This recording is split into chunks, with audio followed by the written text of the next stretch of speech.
another Beehive growth webinar. We're super happy to have you here with us today. My name is EJ White. I'm the head of growth here at Beehive. Been around since February of 2022, so I've been around the block, seen a lot as it comes to newsletters. While we're getting started here, we see there's people hopping in now. We're at 11. During this presentation, I may talk to my producer, who you guys can't see or hear, but he's in this room. His name's Tony. Real quick, Tony, how many people did we have RSVP to this? How many are we expecting? Cool. Yeah, we're looking for like 20 to 25. Usually we get like 30 to 40% attendance here. Perfect. And we had like 70 RSVP. So we'll give folks a few minutes. Give me a second. I'm going to just do a little bit of work on my lighting real quick. So while we're here, just pop that on. Pop that on. Ooh, my camera's going crazy. There we go. Cool. So we're excited today to be talking about deliverability, how you can maximize the impact of your newsletter, make sure it hits the inbox, make sure it hits people's primary inbox. We all know how frustrating it can be when you work so hard on a message and, at best, well, not at best it goes to their main inbox, but, short of that, it can be frustrating to put so much time and work into something and it goes to an updates tab or, the promotions tab or, God forbid, the spam tab, spam folder. So we're going to be covering today how we can craft our newsletter strategy around avoiding those kind of alternative inboxes and making sure we get great placement within customers' main inbox. Cool. Just some housekeeping stuff before we get going. It looks like Tony's doing a great job in the chat. We got some questions around where are people calling in from. So if you could go into the chat and just let us know where you're calling in from today, that'd be fantastic. We love to know and love to see where we're reaching people with these presentations. We'll also be asking maybe a little bit more around, what are your goals? What is your status? Are you just starting out? Are you kind of an experienced newsletter operator? And what are your goals? What do you hope to achieve with your time here with us today?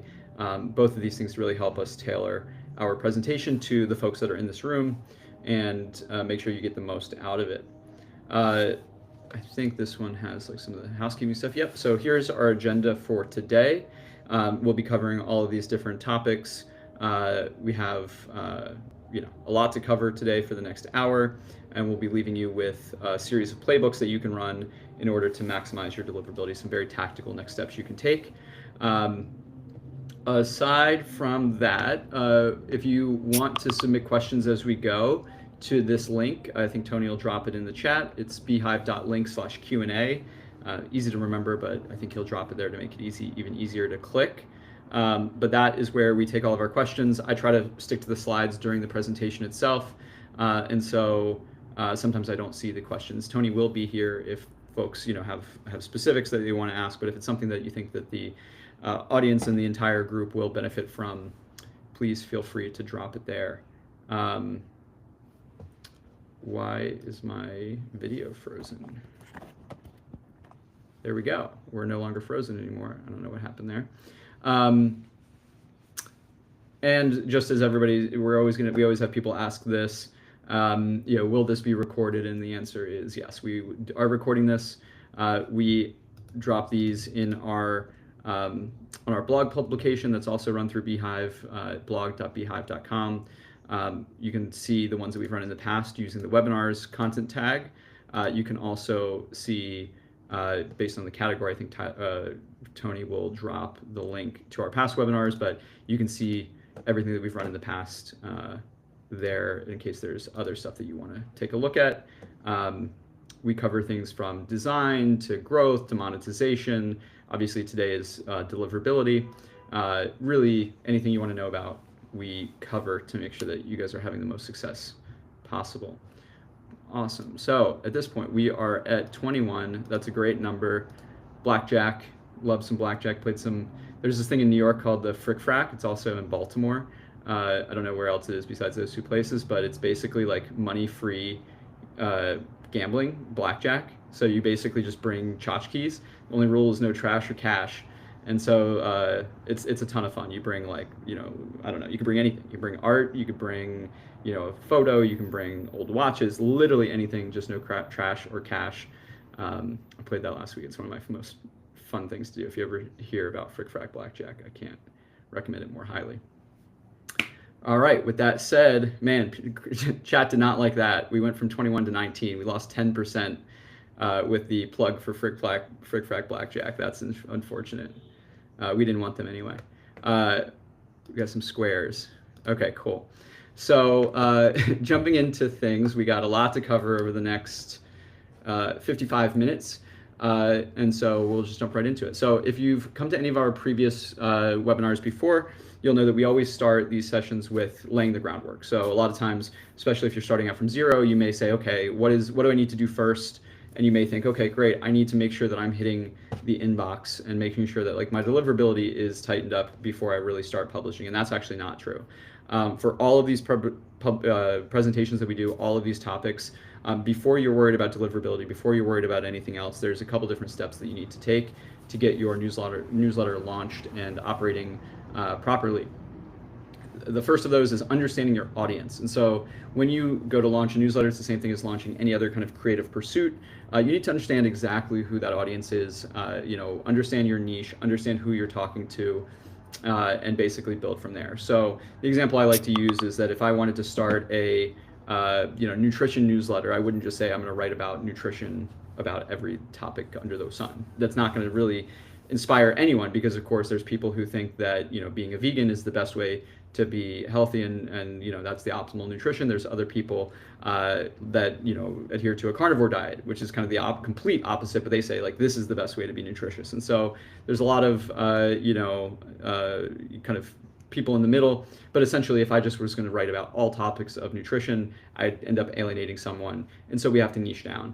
The example I like to use often that you've probably heard if you've joined these before is my girlfriend is a pescatarian, dairy-free and gluten-free, very, very restrictive way of eating, very narrow with what she can go out when we go out to eat and whatnot. But when we meet somebody, when we're socializing, who also adheres to that way of eating, there's like this instant camaraderie. There's this like the understanding that they have with each other, because they both understand the challenges that come with adhering to that way of eating. And so it's a very, very specific, very, very narrow scope.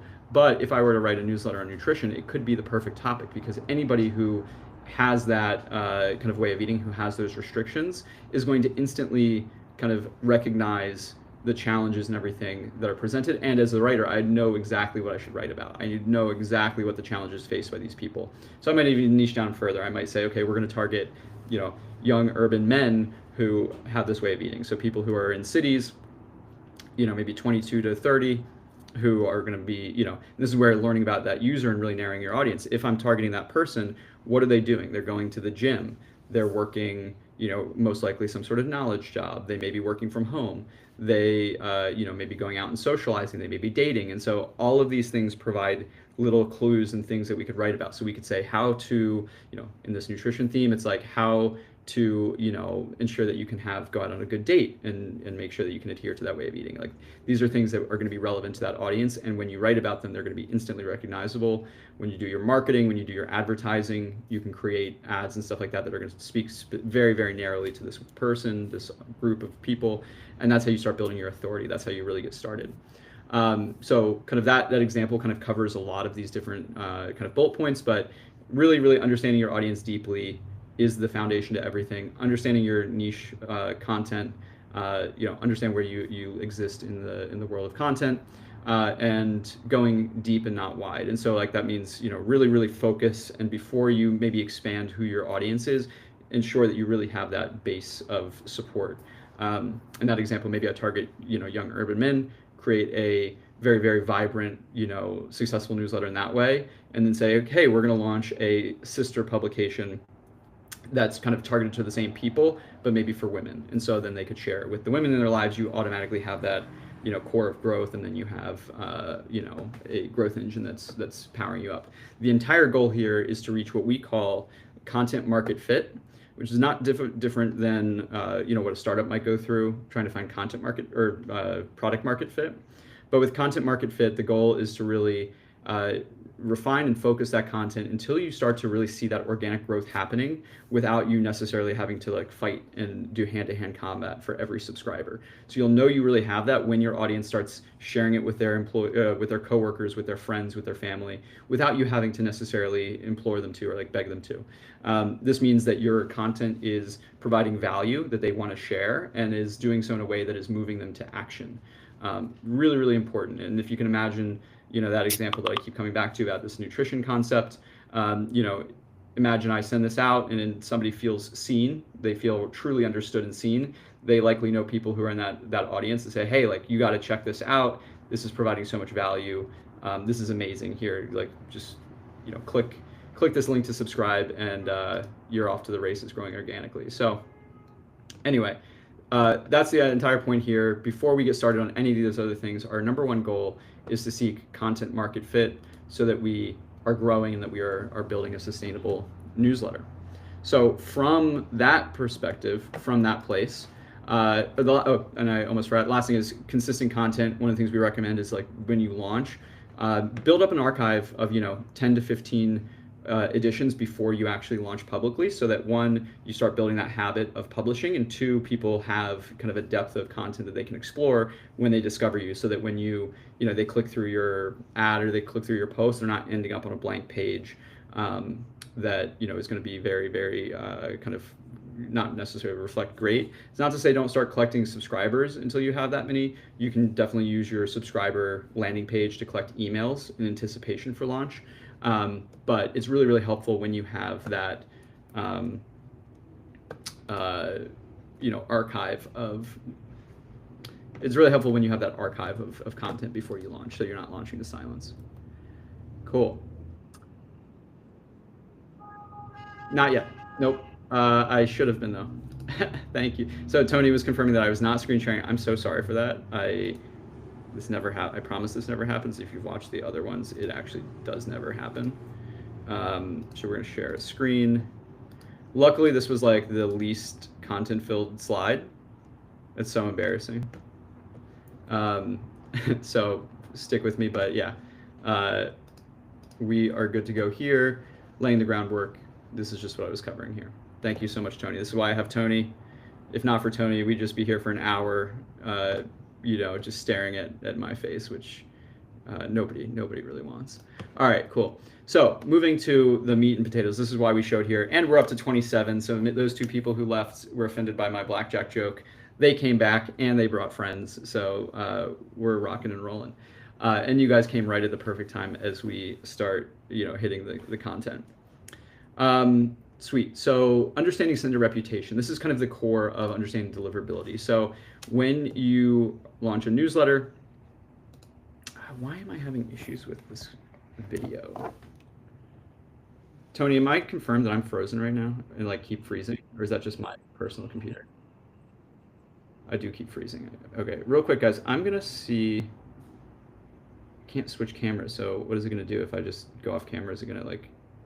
I don't know. All right. If this keeps happening, I might. Let me just do something real quick. Sorry. Stick tight with me, guys. Real quick. Okay, my camera is working. I have it using my phone, so you can see, like, hey. I don't know why. Maybe it's just like getting too hot to handle. Whatever. It usually works really well. Tony can vouch for that. It's usually working perfectly. That's why it's like super high def. I like, I'm a little vain. I want, everything to be super, show me in my best light, my best side. So anyway, cool. Understanding sender reputation, absolutely key to the entire name of the game. Oh man, I lost 4 people from that little detour. Sorry about that, folks. As you can tell, I'm very, very sensitive to like the audience here. So definitely keep dropping notes in here. But hopefully we can win them back now that we had that little detour out of the way. So understanding sending reputation, it's a score that IP or ISPs, internet service providers, and ESPs, or not ESPs, but inbox clients assign to an organization that sends email. So this is basically, just like anything in the world, you have a reputation, businesses have reputation, people have reputations. Somebody who is trusted can drive more influence than somebody who is not trusted. And so, if you have, some, world leader, like if Obama came and said something, he's probably most likely going to be kind of a much more trusted person than just some rando off the street who you've never met before, even though you've never probably met Obama. There's like a reputation that comes with, a person or an entity that allows you to trust more. And so when you first get started, you have no trust, you have no reputation with these internet service providers. And so you may end up going to some of the more of the promotional tabs or the update tabs as you establish that reputation. So the factors that affect that reputation are your sending volume and consistency. One of the reasons why we encourage you to send consistently. The number of spam complaints you receive, the number of bounce rates, the bounce rates that you get from each send, engagement metrics, and the quality of the content, which is derived from all of those things. So the impact here is that high sender reputation leads to better inbox placement and deliverability. And this is kind of an ongoing thing. In order to monitor your specific inbox, your IP reputation, you can use these tools here: Google Postmaster tools, Microsoft SDNS, and third-party tools like Return Path. Now, talking really quick about these specifics in the middle here, each of these points. So spam complaints are when somebody, so email sending volume is just how many emails you send. In the beginning, it's probably gonna be pretty low, small volume. You're gonna have, just a few folks that are from your kind of initial list. And hopefully over time that builds. And so that's like, in some ways, that's kind of what ISPs want to see. They don't want you to see, they don't want to see going from like 0 to 100,000 with no history or reputation. That's a red flag. That's a lot of times you see these days users scraping these lists from data tools, which is against the terms of service of beehiiv. We will find you and we will block you and we will kick you off the platform. But unfortunately, it's what some people do. And essentially it's a big red flag when you see somebody going with no reputation going immediately to like huge amounts of sending volume. The next thing is spam complaint rates. This is when users will mark your email as spam and will basically say that you didn't keep getting this thing. Let me just see real quick if I can change this camera. I don't understand why it won't let me change in the middle of it, because it keeps freezing. All right, we'll just keep going. Spam complaint rate is basically when people mark you as spam. You don't want that to happen, and so we reduce that by ensuring that people have opted in knowingly and willingly. Bounce rates are when you send an email and the email gets returned to you based on the email not existing, either the email not being a real email or the email no longer existing. And so both of those are red flags, because it's saying, hey, you didn't actually get this email from a user. You added this to your system, which is not what they want to see. Engagement metrics are open rates and click-through rates. Both of those show engagement. So open rates, people want to see your content. Click-through rates, saying what you're sending has the credibility and value that users want to engage with it. And then content quality, basically, obviously the general kind of all of that together when they look at your profile in terms of how, the click rates, engagement rates, bounce rates, spam rates, all of that is going to basically bubble up into the quality of the content you're sending, which then turns into your reputation score. Cool.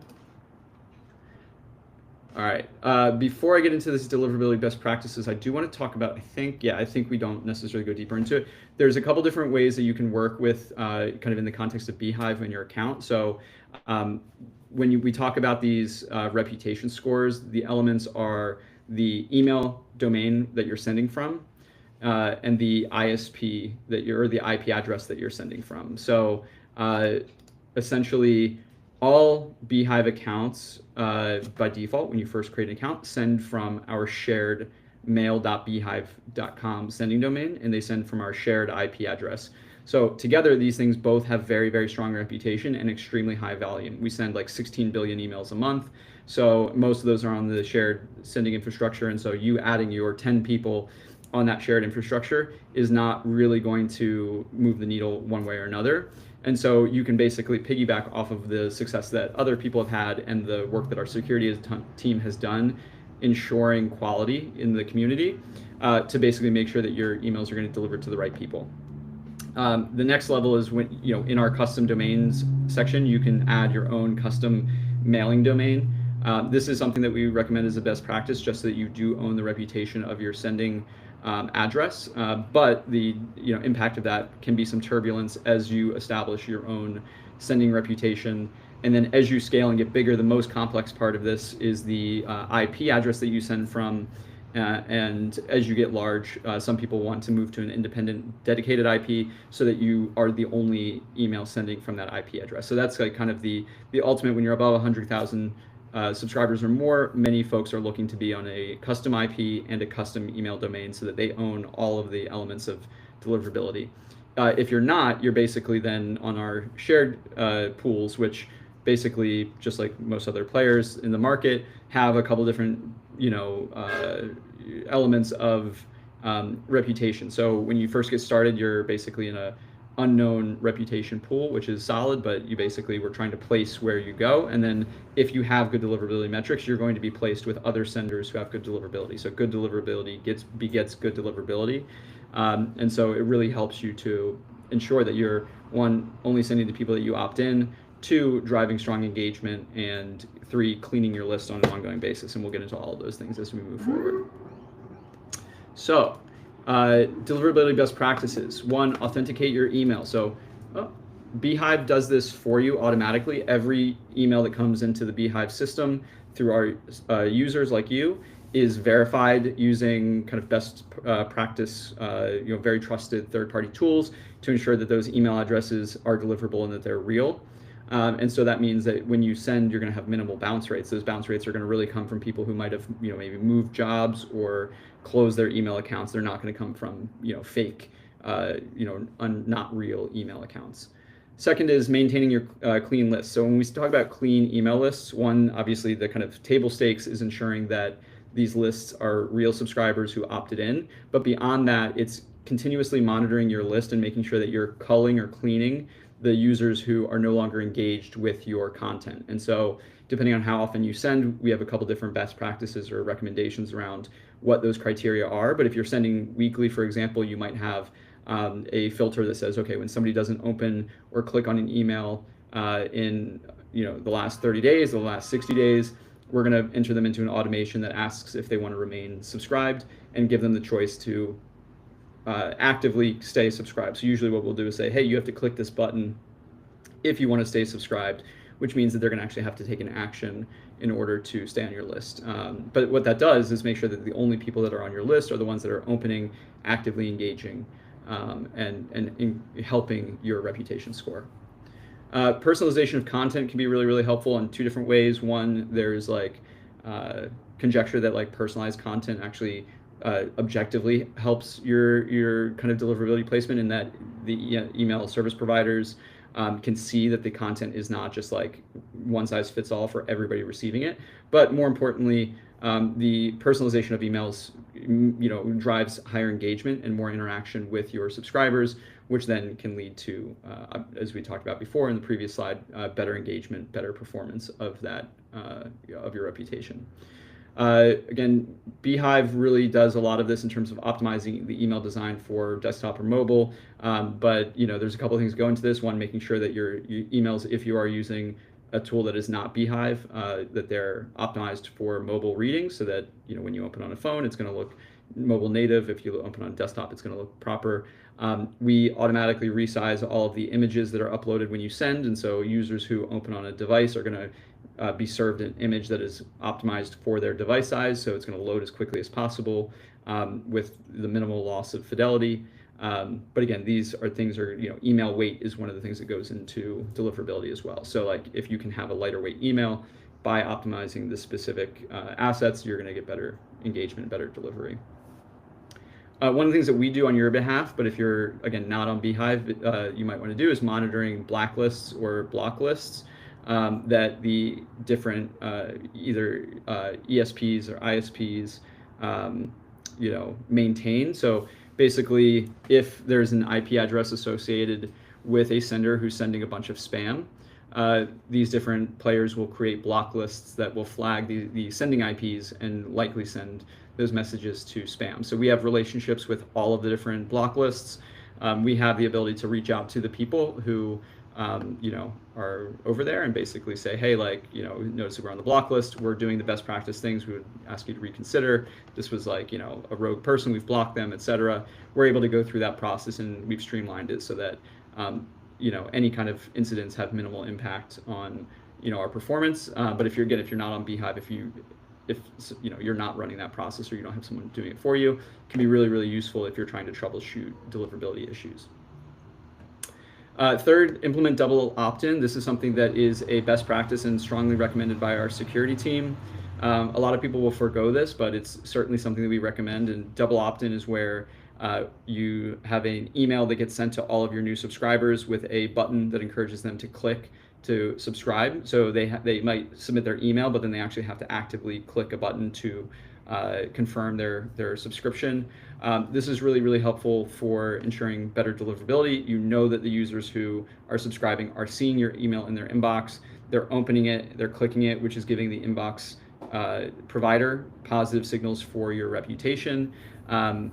And you know that they actively opted in, so somebody didn't use their email and submit their email on their behalf or through some sort of sketchy situation like that.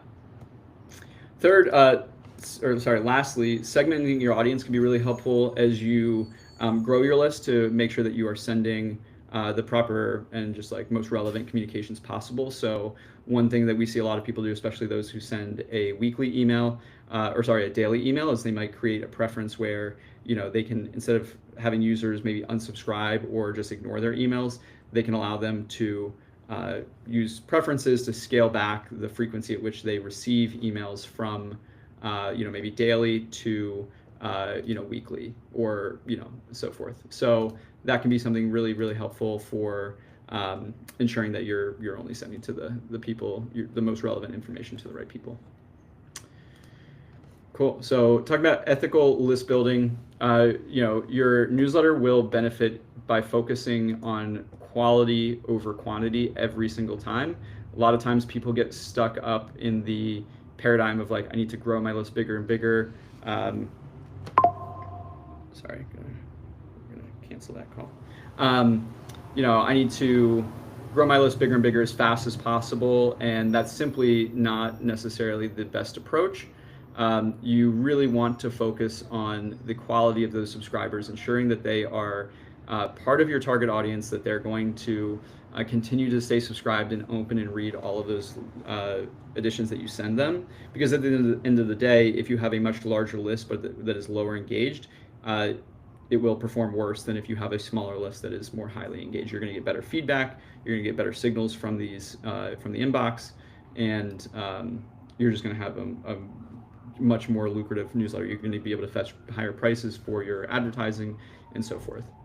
When you collect subscribers, you want to do so through only a explicit opt-in process. So using clear and prominent opt-in forms where you're letting people know how you're going to be using their email. You never want to use like a data tool or a tool where they're just going to kind of like drop subscribers into your newsletter without that subscriber actively having given you consent. Not only if we see patterns of this will we block you irrevocably and prevent you from creating any new accounts, but it's a great way to ruin your reputation and deliverability because people will just send you to spam. It may seem very appealing, but it's not worth it. The other thing that we used to see more of that's less common now is buying lists. Again, like with the advent of these like new data tools, buying lists from sketchy strangers on the internet.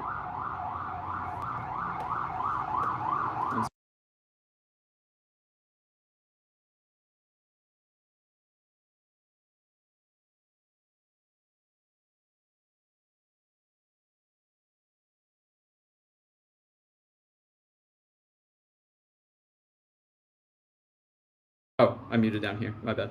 Cool. Sweet. So, see, this is why I hate sirens. They completely take me out of my train of thought. Want to use clear and prominent opt-in forms. You don't see people buying lists as often as you used to, where you might run into some sketchy person on the internet who says, "Hey, I'm going to sell you this list." They do exist, but don't do that either. Not worth it. You're going to get spam reports. Is going to ruin your reputation every single time. Again, as we saw in the previous slide, implement double opt-ins to make sure that your users are not only giving you their consent, but confirming it. I just talked at length about how that can benefit you. Offer some sort of value and basically make sure that you're presenting that value up front. So no bait and switches. If you say you're going to offer some sort of lead magnet, make sure that one, you're offering that lead magnet, and two, ensure that you know that you add some sort of language that users know that they're being subscribed to your email list in addition to receiving the lead magnet. You'd be surprised at how many people try to kind of bury these leads and kind of hide the fact that they're subscribing people. But at the end of the day, if somebody doesn't know they're subscribing, it's not going to stop them from, hitting the unsubscribe button or marking you as spam. You're playing a very short-term gain for long-term sadness. Never buy email lists. Again, no data tools, no independent email lists. We kind of have very, very sophisticated tools and partnerships to make sure that we can recognize when that's happened, and we will block you.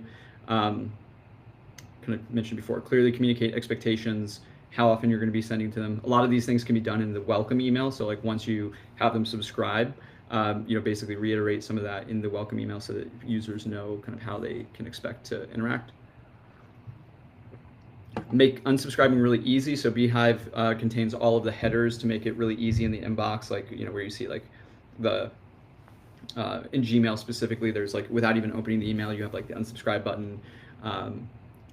Every email has to have the unsubscribe button in the bottom. We've seen some people, and we block them immediately when this happens. We have an automatic checker, but we have people who try to make the footer of their email black so it hides the text of the unsubscribe button. If you do that, we will kick you off.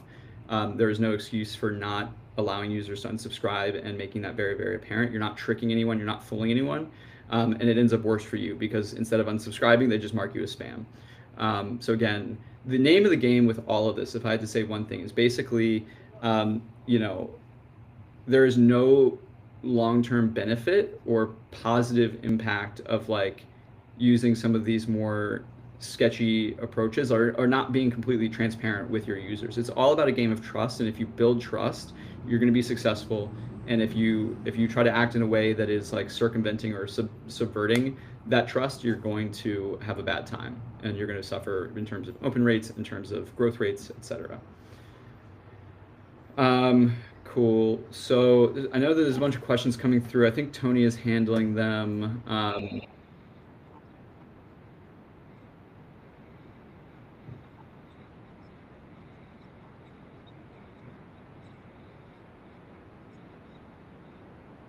Mhm.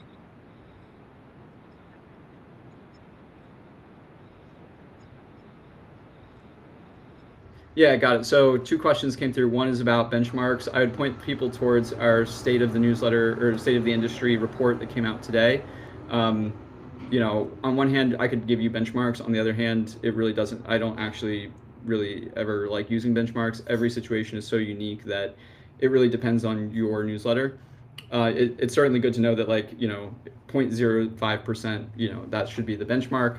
If you are above 0.05, it's good to know that you should definitely be below that. But if you're at 0.01% spam rate, then you should be aiming to go 0.001. You should always just be aiming to get better.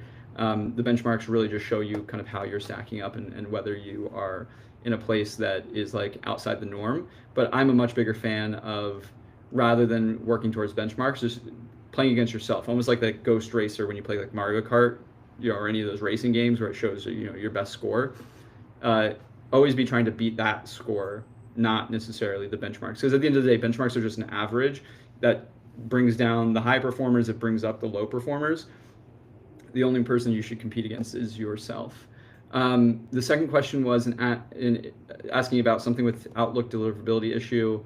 I'm not familiar with what that might be, but if there's details, you can drop them in the chat. But in terms of any kind of widespread Outlook deliverability issue, that doesn't exist. Dish asked, can beehiiv support help check if everything's set up technically? Everything is set up technically. We do that all for you. The only thing that you need to do is the DMARC checker, which we provide a tool for. I think Tony can drop that, but other than that, everything, if you are on beehiiv, your account is set up to send technically correct unless you are getting an error in platform. We make it really, really easy to ensure that you're not you're not doing anything incorrectly. Um, Somebody said users are not cleaned when they're sent with never bounce. That's not correct. Every user, even when they're sent via API, are gone through never bounce. So cool. Addressing all of those questions. Cool. So next, how does frequency, timing, and the metrics that you get affect your deliverability rate? So, at the end of the day, it depends. You really want to go for consistency. You don't want to start. This is just kind of a broader strategy around newsletter creation. You want users to know what to expect when they are, subscribing. So you don't want to, go through a period where you're sending once a day, daily, and then you go and you just start sending weekly. It's like, send consistently, choose a lane. It's much harder to send a daily. It's definitely not required. I'd say the sweet spot is really like a weekly newsletter. But when you do that, find a good cadence that you can commit to and you can stick to. It goes back to that foundational thing is of publishing consistently.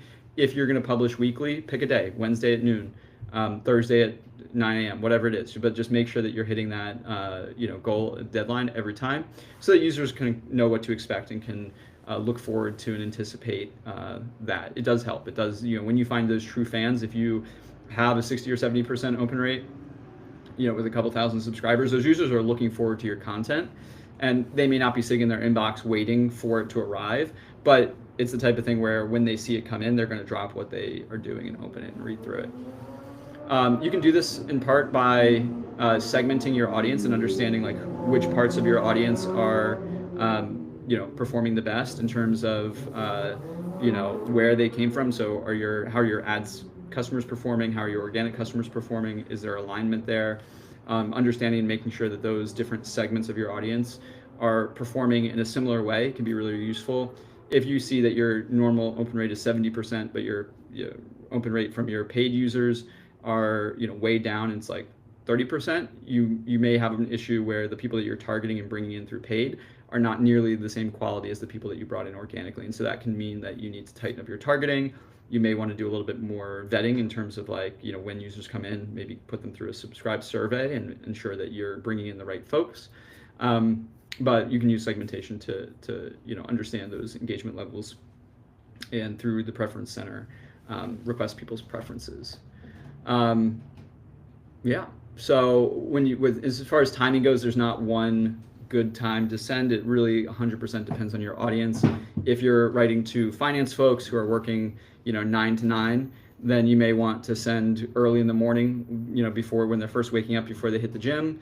If you're sending to housewives who are taking the kids to school and then hitting a lull in their day at like 10:30, if that's the case, then you may want to send at 10:30. It really depends on your audience, but you can understand when that is by testing different send times and monitoring your engagement rates. When you do this, you also obviously want to consider the time zones that you're sending from. So, if you can see within beehiiv like what countries your users are from. You can see what cities they're from and what regions. And so if you find that like, maybe you're East Coast, but all of your best subscribers are West Coast, you may want to shift your strategy so that you're sending to align with your West Coast users. We have some users who use preference centers to do this, so you could send maybe multiple different sends, but you send them specifically to these different time zones. And at some point in the future, probably sometime this year, we'll have a feature where you can just set it to send at a specific user's time zone, something that we have gotten a lot of requests for. When you're building these segments and when you're trying to optimize for performance, just like with most other parts of the business, you're going to track these key metrics. So open rate, click-through rate, unsubscribe rate, and spam complaint rate. Conversion rate is going to be kind of a separate pulled out. We should probably change the order of this, but like conversion rate would be more along the lines of like those subscribe conversion rates. So the different audiences that you're bringing in. But maybe if you're selling different things, if you're upselling to a paid course, that obviously also is a different type of conversion, and you should keep track of that conversion rate too. Sweet. Moving on, IP warming and dedicated IPs. This is a little bit more of an advanced tab. So if you're smaller, just starting out, for the next 30 seconds, you can kind of take a break, get some water, zone out a little bit. But when you do move a list from, a larger list from one platform to another, it's critical that you go through an IP warming process. beehiiv does this automatically. It's a feature called smart warming. But at the beginning of the conversation, I talked about how inboxes hate if they just see you going from 0 to 100,000. It's a super sketchy signal. It might indicate that you bought a list, but it's just something that they hate to see. And so whenever you move platforms and or change the custom domain, you're going to want to go through what's called an IP warming process, where you basically take a portion of your traffic, typically the highest engaged portion of your users, and basically start very, very small. It could be simple as like 1 subscriber, then 2, then 4, then 8. If you can do this manually, it's a really annoying process to do manually, which is why we've automated it for our users. But you basically want to take and separate that portion of your traffic and slowly scale up from that specific IP. So if you're if you're moving between tools and you're not on beehiiv, you would basically want to just slowly bring over your list, and then send like normal from both platforms. Again, with beehiiv, we handle this by sending the shared we send the majority in the beginning of smart warming from our shared IP that has a very strong reputation, and basically no amount of volume will kind of be able to cause any issues there. And we will then automatically send your subscribers, starting out with just a few and then expanding over subsequent sends until your list is fully transitioned. Dedicated IPs are another feature that are offered by most email tools. They give you full control over sender reputations, but they typically cost extra and need a bit of an extra setup as well as an additional like warming process. They are really best and primarily used for accounts with more than 100,000 senders, 100,000 subscribers. The typical use case here is like if you're running a business, a real business, you have employees, you have people that are relying on you, and you have either some sort of legal obligation or you have some sort of like just general risk management that you want to make sure that like there's no risk there's no platform risk in terms of like a spam sender causing a drop in reputation. Very unlikely on beehiiv, but just some folks want to make sure that they own their destiny and have full control over all of the different knobs. But again, that's usually when you're at a very, very high level, you have a lot of money at play, and you want to just make sure that you own your destiny. Shared IPs are suitable for lower volume senders, less control independently, but with that less control, we are here to support you and basically give you insights. If you do have challenges and you're on the shared IPs, we stand ready to help. Any kind of issues where you think you might be able to get better deliverability, our support team is happy to help give you the tips and tricks to get you worked out there. So we've talked about like the different best practices. We're going to talk about some red flags that you should avoid right now. So deliverability red flags, things like spam trigger words. So you can look up, I don't have this handy, but there's like plenty of lists out on the web that cover spam trigger words. And so literally email inbox like spam filters will look for specific words. My favorite story of this, I was working with a client who, was generally his email was doing really well, but his welcome email was like 4 or 5% open rate, which is usually incredibly indicative of spam. If it's like less than 10%, you're pretty much guaranteed that you're going to spam. And so I was like, this is really strange though, because most of his other newsletters are not going to spam. Like his regular ones had like a 40% open rate, but it was just his welcome email. And I was like trying to figure it out, couldn't figure it out. Finally, I actually like opened up the welcome email, and the subject line of his welcome email was like, click here to claim your free gift card, or something like that, something to that effect, where literally like the free gift card scam is like one of the most pervasive and popular on the web. And so like if you send an email offering a free gift card, you pretty much are going to go to spam every time. And as soon as we changed that to be like, I was like, dude, like you can't do that. Like that's going to send you to spam every single time. He changed it, and literally overnight the welcome email was back to the typical like 40%. But it's not just words, it's also excessive exclamation points, all caps, anything that would be meant to kind of like grab attention just for the sake of grabbing attention rather than like the actual content itself. Large emails that are very heavy or contain attachments. We don't provide the ability to attach files in our emails. We basically have a feature where you can kind of attach a file where it's like you can have somebody download it, but what that's going to do is just take them to a link to download it. We don't actually send attachments because that is a huge flag for inboxes. They don't want people clicking on random attachments that could potentially like download some sort of JavaScript to their computer and give them some sort of virus. So if you have the ability to send attachments manually, don't do that. We also recommend against like full like image, very image only emails. A lot of times those can be a little bit suspect because email inboxes have a little harder time understanding like what is the content there. So they will potentially quarantine those. Um, yeah, other than that, like it's pretty basic stuff. Make sure that your links work, they're not broken. Don't use link shorteners like Bitly or any of those others. That's a huge red flag. We don't support that in beehiiv. You'll get an error because basically spammers will use Bitly links or these link shorteners to hide malicious links. So if a user clicks it, before they know it, they're going to like a random website. Lack of proper authentication, especially in today's world. Back in the fall, Yahoo, Gmail, and kind of a consortium of email inboxes upped the security requirements so that you need to have SPF, DKIM, and DMARC all working in coordination. When you create an account with beehiiv, just if you're on the shared IP, we handle all the SPF, DKIM, and DMARC stuff. If you do set up a custom domain, again, we handle SPF and DKIM. We give you those records. DMARC is a specific like protocol around like what these inboxes should do when there's a spoofed email, like how they should quarantine it. So basically the options are to say do nothing but send me a report, basically send to spam, and like basically quarantine. I'm not doing a great job of explaining it, but basically if you set this up wrong, you could end up in a situation where you're basically you're kind of on purpose or like telling these inboxes to essentially send all your emails to spam, which is why we don't set that manually. It's a security setting that depends on each organization. We do provide you instructions, and Tony will drop instructions on how to actually set up that record within your DNS. But we walk you through it. We have a tool that can show you exactly how to set that up. That's only relevant if you're on a custom domain.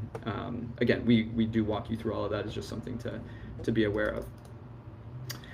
Again, as we talked about at the beginning, red flags, high bounce rate, high spam complaints, those are going to be really huge red flags. Obviously, if a lot of people are complaining that you're sending spam, likely that you're sending spam. And then high bounce rates just mean that they're fake emails or not real emails, and that means that you don't actually know who you're sending to. And then we talked about sudden volume increases. So this is like a super high value slide. So we have a couple playbooks that we want to run through. These will be included in the recording in the post that we make. If you're a little over eager, there's another deliverability session that we did a couple months ago, actually with our head of security, that's already posted online, so you can see. You can download that deck. It's a very similar deck. You can even watch the presentation. It's a very similar presentation. But if you do need these resources before we get these published, you can go to that one, and maybe Tony will be kind enough to drop that there. But essentially, one of these playbooks is a deliverability audit. So whether or not you're on beehiiv, it can be useful practice to go through this. These are basically links that are specific tools that I've used in the past.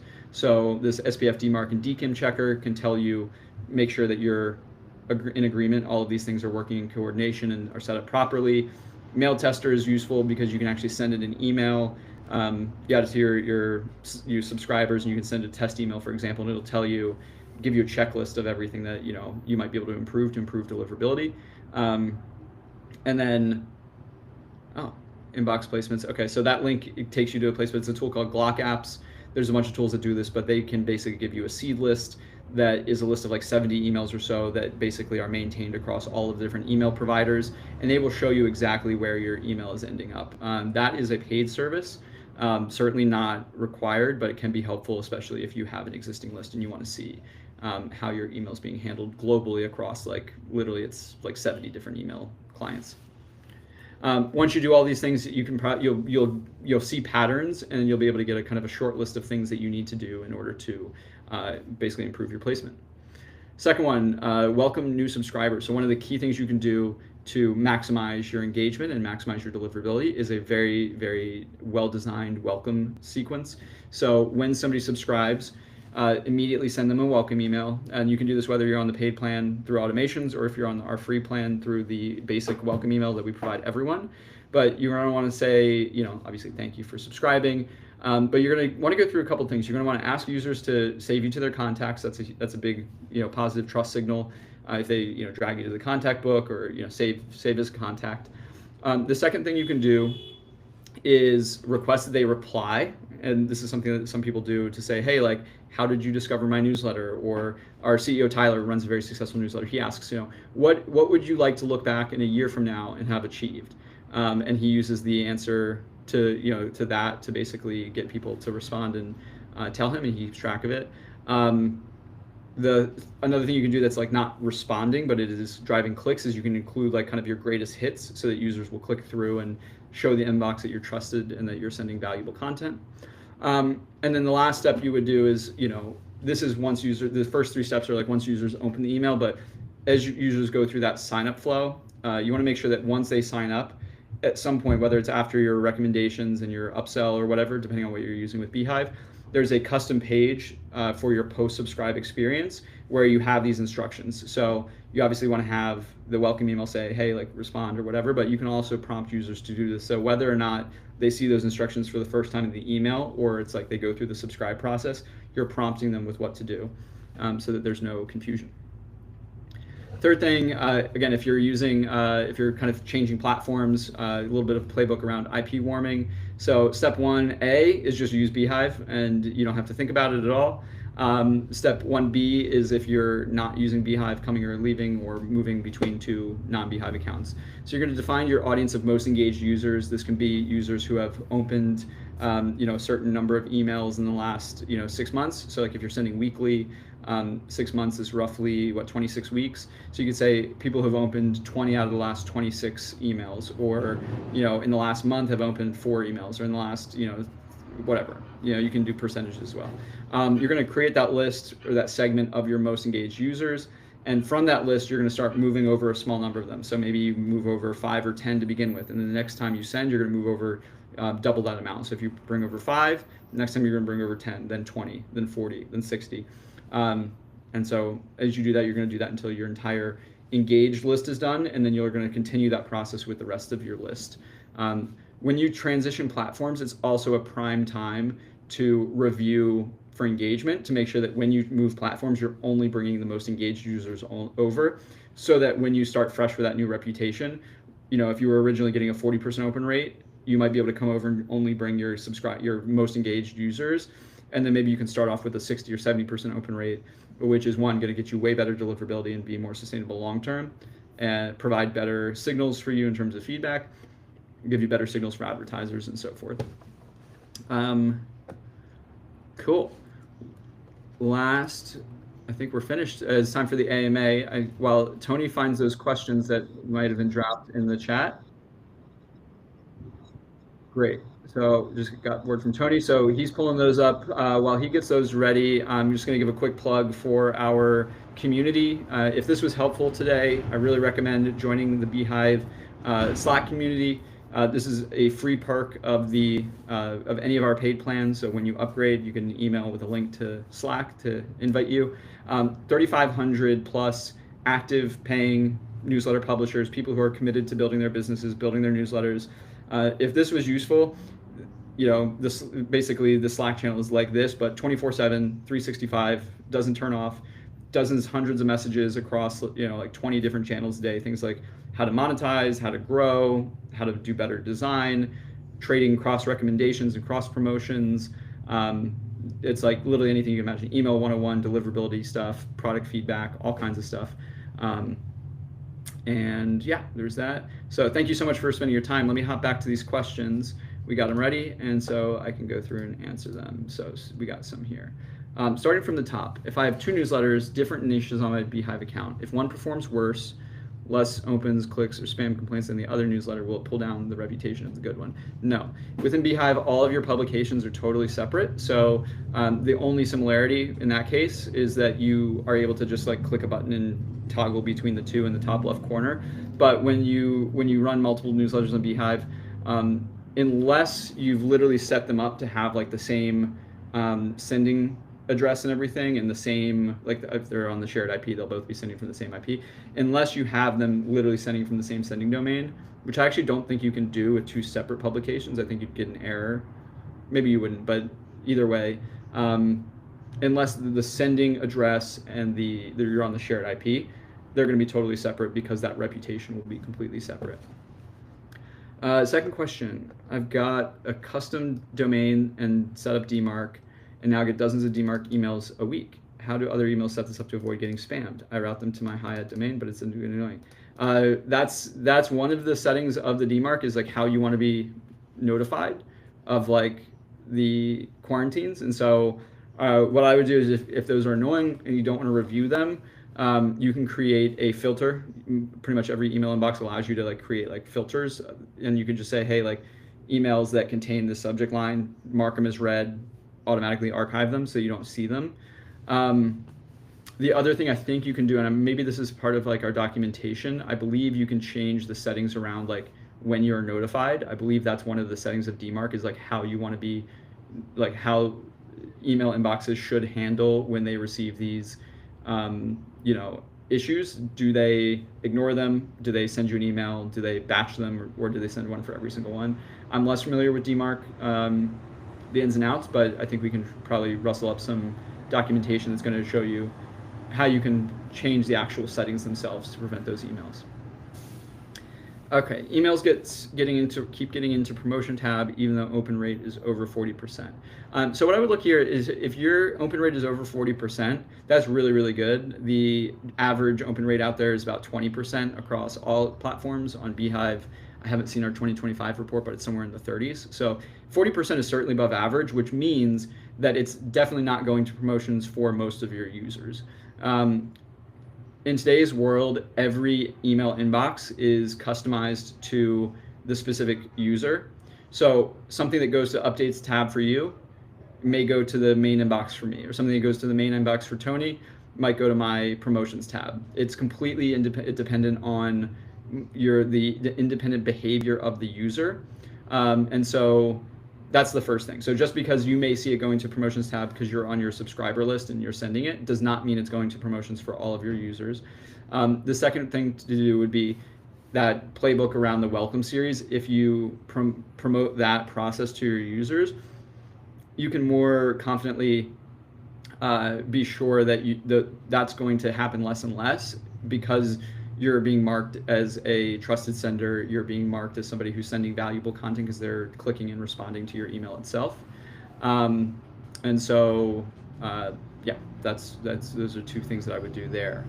Can you share a deliverability percentage and benchmark? So when we talk about deliverability, this kind of trips people up sometimes. So when we talk about deliverability, there's a couple different metrics. There's inbox placement rate, which is basically like the rate at which your email goes to the main inbox. This is highly dependent on the platform you're using. It's really, really hard to like assess, and is usually very much on like an individual basis.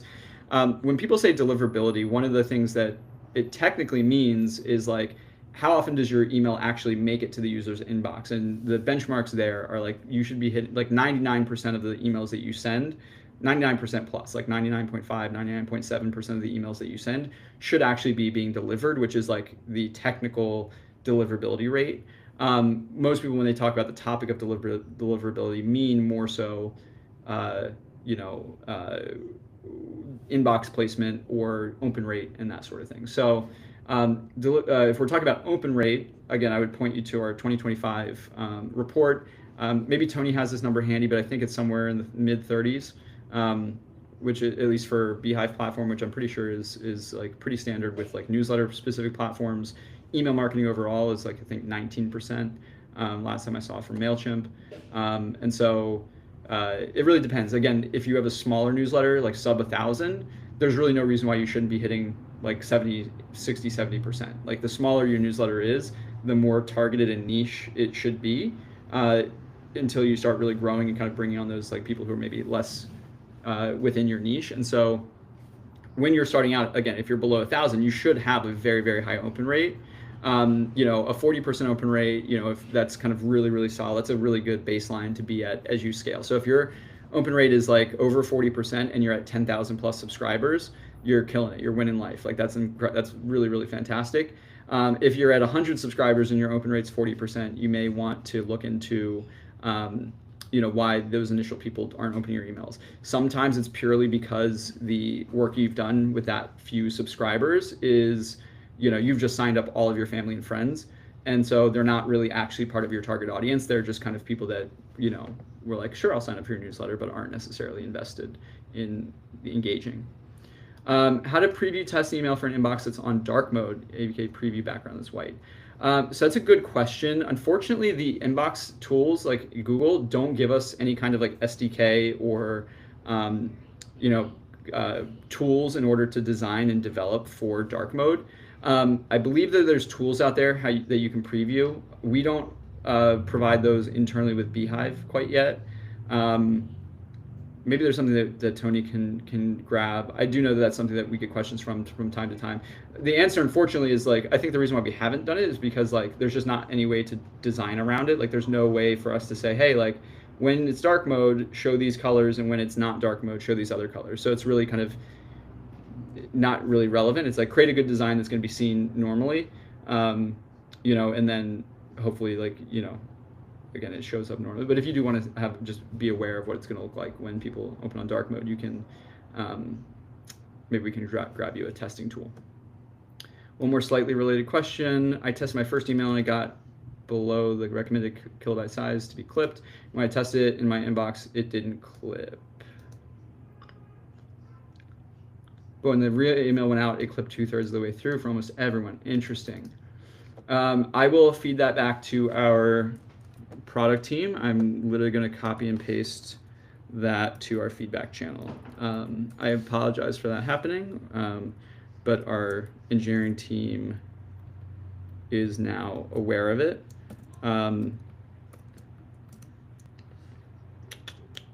Cool. All right. Our engineering team has collected that feedback, and we will work on figuring out what happened there. If you want to drop your newsletter, the name of it, or like the URL for your newsletter, that might be helpful. Kind of a public way for us to then look up your account. I don't want you sharing your email necessarily or anything like in the public chat, but if you wanted to share in the chat the URL of your newsletter, I can attach that to the message that I just sent to our engineering team, and we can handle that.